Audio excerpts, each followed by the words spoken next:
Everyone, fin stocks में आपका स्वागत है, जहां हम बात करते हैं फाइनेंस की, इन्वेस्टिंग की, साथ में बात करते हैं ट्रेडिंग की। अगर आपको स्टॉक मार्केट, शेयर मार्केट से रिलेटेड जानकारी चाहिए, अपडेटेड रहना है, स्टॉक्स में क्या मोमेंटम चल रहा है, कौन सा स्टॉक आगे है, कौन सा स्टॉक पीछे है, किस स्टॉक में पोजीशन बनानी चाहिए, क्या करना चाहिए, मैं कैसे डिसीजन ले रहा हूँ, मेरे वाइज डिसीजन क्या है, मेरे बैड डिसीजन क्या है, मेरा कौन सा स्टॉक पिक सही निकल रहा है, कौन सा स्टॉक पिक को मैं हटा रहा हूं, अगर इन सब चीजों से अपडेटेड रहना है तो मेरे चैनल को सब्सक्राइब करें, साथ में बेल आइकन दबाना ना भूले, ताकि कोई भी फाइनेंस से लेटेस्ट रिलेटेड वीडियो मिस ना हो। तो चलिए आज फटाफट से स्टॉक का डिस्कशन शुरू करते हैं।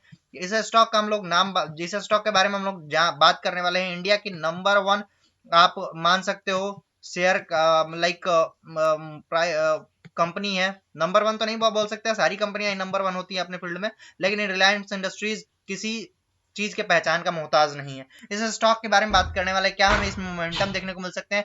तो अभी जो मोटा भाई है यानी मुकेश अंबानी जी कहाँ पे अपना इन्वेस्टमेंट कर रहे हैं, कौन से सेक्टर में बूम आने के चांसेस हैं, तो इस वीडियो को अगर आप देख रहे हो तो सिर्फ रिलायंस नहीं, रिलायंस के अलावा भी कुछ सेक्टर्स की प्रॉपरली आपको जानकारी मिलेगी, जहां पे अगर आप चाहो तो उस सेक्टर के छोटे छोटे प्लेयर्स जो कि अभी ग्रोथ नहीं पा रहे हैं, एकदम अंडर रेटेड है, उनमें आप पैसे लगा के पैसे बना सकते हो।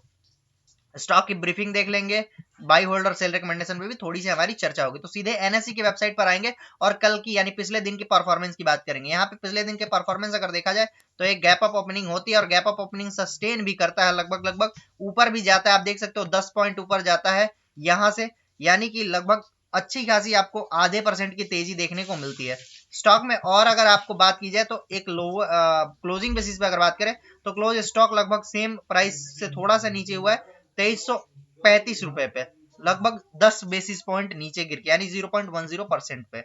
अब नीचे अगर बात करें वॉल्यूम की, तो वॉल्यूम तगड़े लेवल से बढ़ा हुआ है। वॉल्यूम आप देख सकते हो 67 लाख, लगभग 68 लाख का वॉल्यूम हुआ है, जिसमें 40 लाख की डिलीवरी उठाई गई है।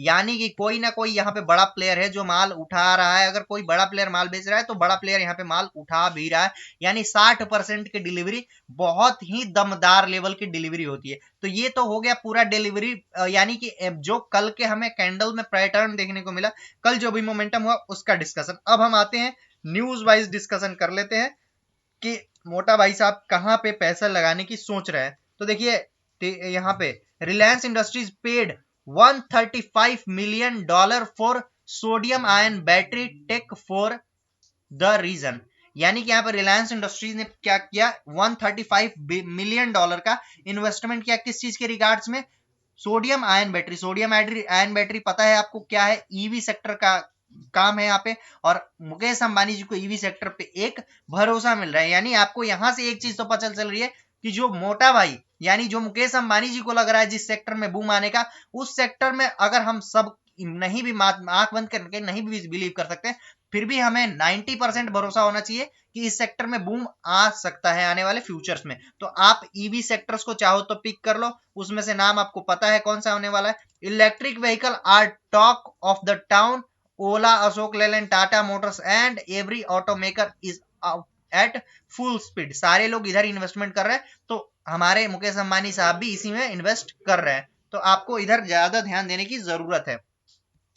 कौन कौन से यहाँ पे स्टॉक है जिस पे आपकी फोकस हो सकती है ईवी सेक्टर में, पहला अमराजा बैटरी, एक्साइड इंडस्ट्रीज, दोनों एकदम प्योर ईवी सेक्टर में है। और जब ये बिना से बैटरी वाले सेगमेंट वाले स्टॉक्स, बिना बैटरी सेगमेंट वाली कंपनियां बैटरी सेगमेंट में इन्वेस्ट कर रही हैं, तो पता ही आपको कि जो इसी काम में माहिर है, अमराजा बैटरी इसी काम में माहिर है, तो वो कितना इस काम को अच्छे से कर पाएगी। लोगों का पहले से ट्रस्ट जुड़ा हुआ है वहां पे। अब हम आते हैं अगले न्यूज पे। अगला न्यूज यहाँ निकल के आ रहा है, Reliance ACRE seek competition panel NOD to buy Syntex under IBC।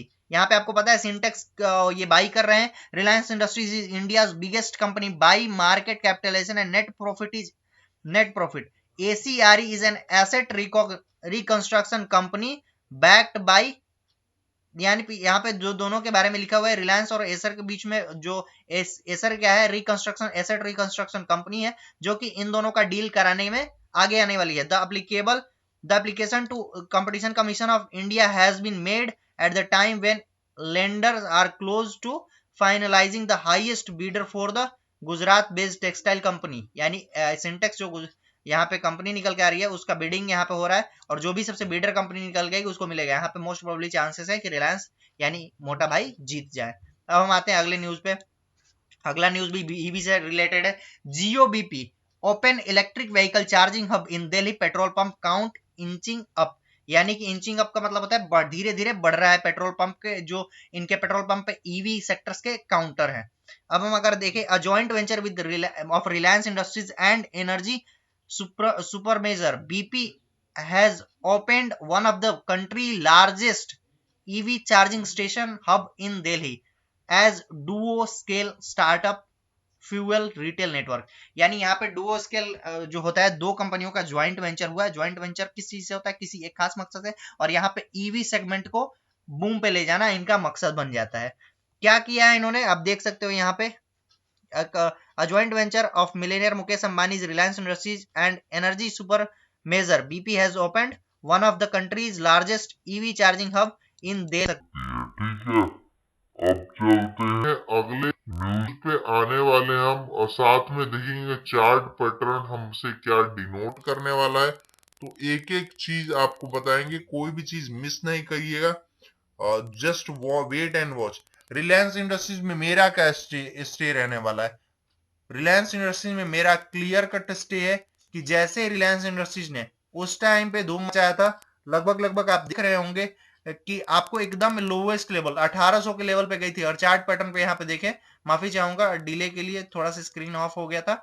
अभी रिफ्रेश कर लेते हैं पेज को, और यहाँ पे अभी दो न्यूज मिस हो ना जाए तो वेट कीजिएगा। दोनों न्यूज काफी दमदार न्यूज यहाँ निकल के आ रहे हैं। तो उससे पहले चार्ट पैटर्न पे देखेंगे हम लोग।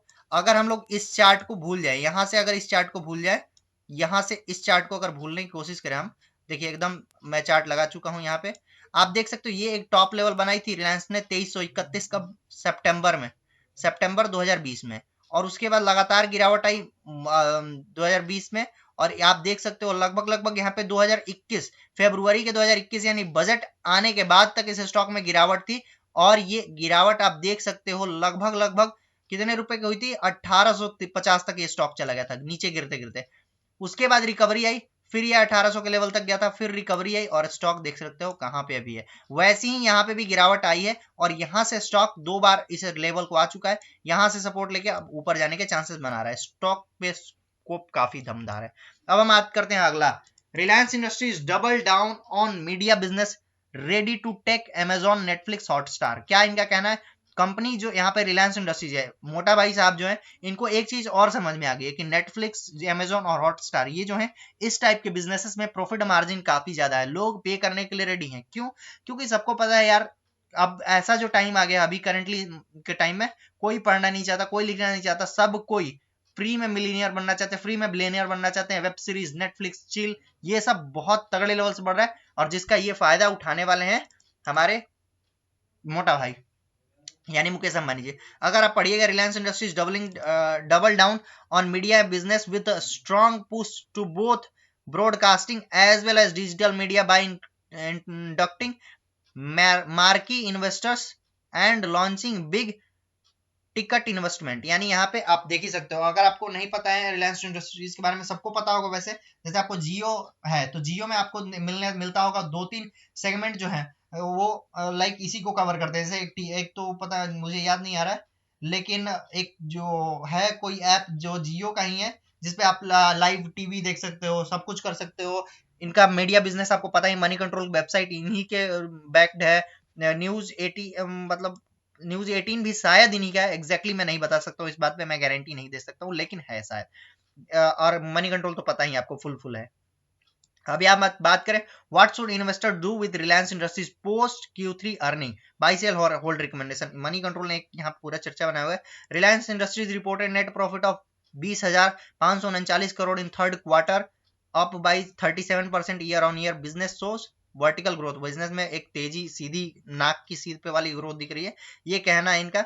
अगर आप देखोगे तो 39% का यहाँ पे ईयर ऑन ईयर ग्रोथ है, काफी एक हेल्दी ग्रोथ मान सकते हो आप। अगर यहाँ पे नीचे पढ़ोगे तो Jio platform business has growth अपन बाई 30%, 13% का यहाँ पे ग्रोथ हमें देखने को मिला IUC चार्जेस के थ्रू।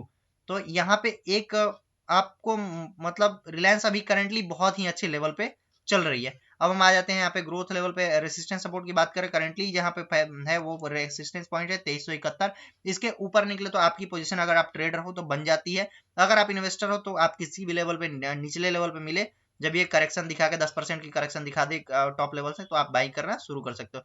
करंट रेसिस्टेंस की बात करें 2371, उसके बाद 2421, और उसके बाद R3 यहाँ पे हो जाता है 2478। ये तीनों लेवल है एवरेज के सिनारियो में है, यानी कि पहला 2371 का, दूसरा R2 यहाँ पे हो जाता है 2417, और R3 हो जाते हैं यहाँ पे 2478 या 2500 का साइकोलॉजिकल रेसिस्टेंस मान सकते हो। सपोर्ट की बात कर लेते हैं हम फटाफट से, तो 2283 का सपोर्ट होने वाला है, जो कि 200 डे मूविंग एवरेज है। उसके बाद आप मान के चल सकते हो 2220 रुपए का, और उसके बाद नीचे काफी नीचे है। तो अब हम देख लेते हैं फिबोनाची के लेवल्स। फिबोनाची के लेवल्स हमसे क्या कहना चाह रहे हैं, तब तक आपको बता दूं यहाँ पे एक पैटर्न आप देख सकते हो। 1 आवर की कैंडल लगा रहा हूं मैं यहाँ पे, एक सेकेंड, होल्ड अ सेकेंड, थोड़ा सा यहाँ पे टाइम लग रहा है। 1 आवर की कैंडल नहीं ओपन हो पा रही है, नहीं तो मैं आपको बता देता। यहाँ पे एक बहुत अच्छा एक पैटर्न मुझे देखने को मिला था, भी नेटवर्क इशू है। तो मेरी क्या राय होनी चाहिए, क्या मैं इस स्टॉक में पोजीशन बना रहा हूँ? डेफिनेटली मेरी पोजीशन ऑलरेडी है, क्योंकि आपको पता है जो भी इन्वेस्टर्स पुराने होते हैं उनके पोर्टफोलियो में रिलायंस ना हो, ऐसा हो ही नहीं सकता। तो मेरे पोर्टफोलियो में भी है, और जी हाँ, मैं हर लोवेस्ट लेवल पे जब ये टॉप बनाता है तो मैं वहां पे सेलिंग करना प्रेफर करता हूँ। टॉप बनाते बनाते जब एक दो बड़ी रेड कैंडल बनती है, वहां पे मैं सेलिंग प्रेफर करता हूँ। जब 10% 20% करेक्ट हो जाता है, वहां मैं पोजीशन बनाता हूँ। आप भी ऐसी रणनीति अपना सकते हैं। आज के लिए इतने, मिलेंगे फिर इस नए वीडियो में, तब तक बाय बाय, टेक केयर, सब खैर, अपना ख्याल रखें, अपना ख्याल रखें। जय हिंद, जय भारत।